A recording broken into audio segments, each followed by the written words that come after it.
Now, I'll be the first person to tell you that I consider the first Spider-Verse movie to be a solid 10 out of 10. I love that movie. It's perfect.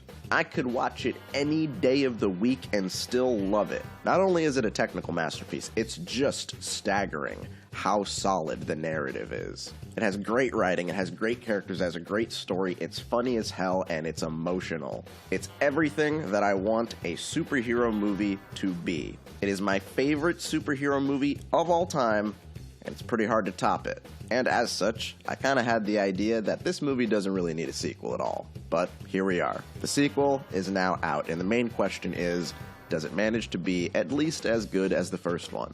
And a lot of people are saying yes. And I'll admit, in many ways, it is. But overall, I kinda like the first one more. And I still really like this new movie.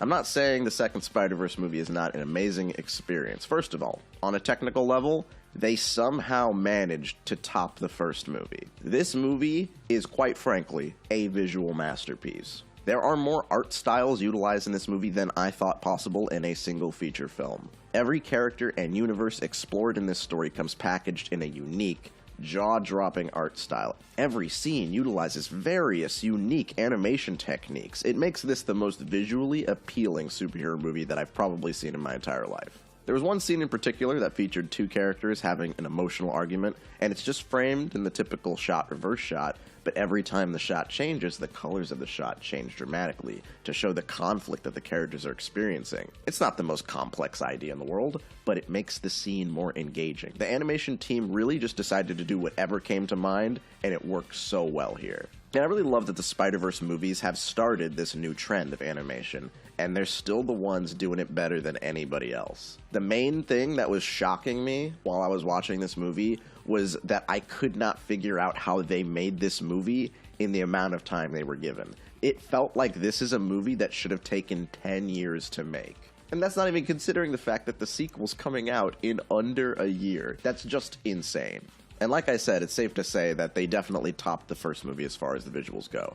And I honestly did not even think that was possible, because the first movie looks amazing too. But the presentation also goes beyond the visuals. Daniel Pemberton already made the best Spider-Man soundtrack in the first movie, and then he went ahead and just topped himself in this one. The original score for this film is perfect. He utilizes so many different musical styles to set the stage for various unique situations and locales that the characters explore.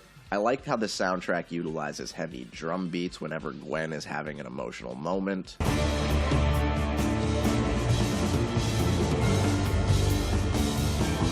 And then we get this droning synth for when the movie's getting darker in tone.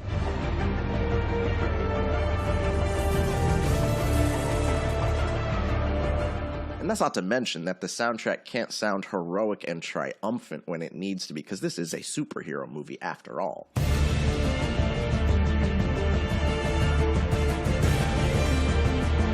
I also love that this movie lets the characters get fleshed out a little bit more. We didn't learn too much about Gwen in the first movie, but here she feels like the co-lead. Half of the time, I would consider her to be more of a main character than Miles. Like, she shares about even screen time with him. But even so, Miles does manage to carry an entire Spider-Man movie without any Peter Parkers sharing the spotlight. And that is crazy to me, that Miles Morales, a character that honestly has never been that compelling in the comics, can be such a strong lead in this story.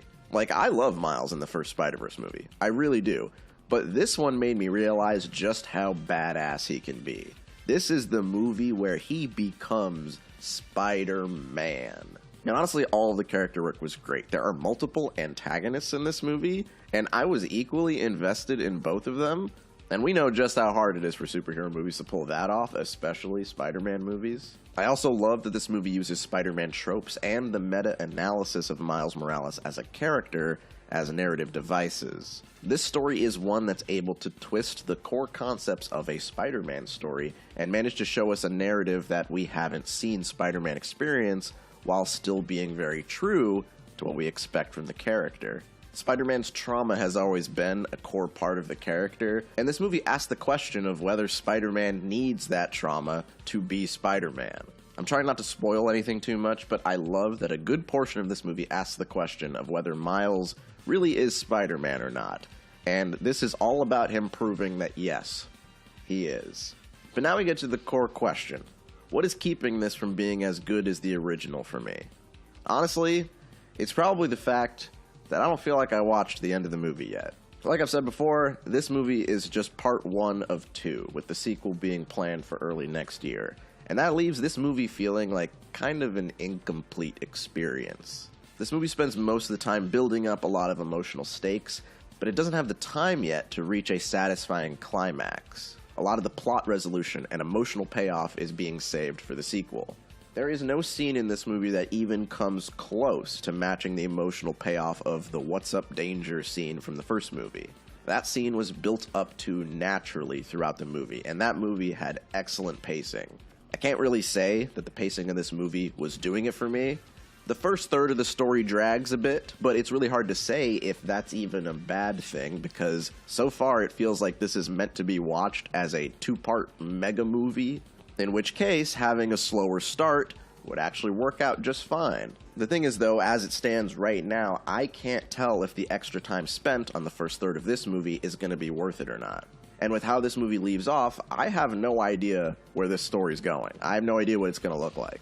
Judging by the fact that all of the Spider-Verse movies so far are amazing, it's safe to say that the next movie isn't going to suck, but I've had a really hard time judging this movie as its own movie, because it does feel like the first half of a bigger picture. And I've seen a lot of people say that this movie is somehow better than the first one, and I can't take that seriously. I'm sorry. It's like if I read the first half of a book, and then I said, this book is a 10 out of 10. No questions asked. Like, that wouldn't make any sense. And yeah, maybe this 2-part Spider-Man mega movie could be the greatest Spider-Man experience known to man, but right now, we don't know that for sure. Infinity War is one of the best superhero movies ever made, and Endgame, while being a very good sequel to that movie, doesn't really hold up on its own as a film, if you ask me. I'm not saying I doubt this team, but I am saying that I kind of have to wait to see where it's going before I judge the whole picture. I just need to wait and see if making this a 2-parter is worth it in the end.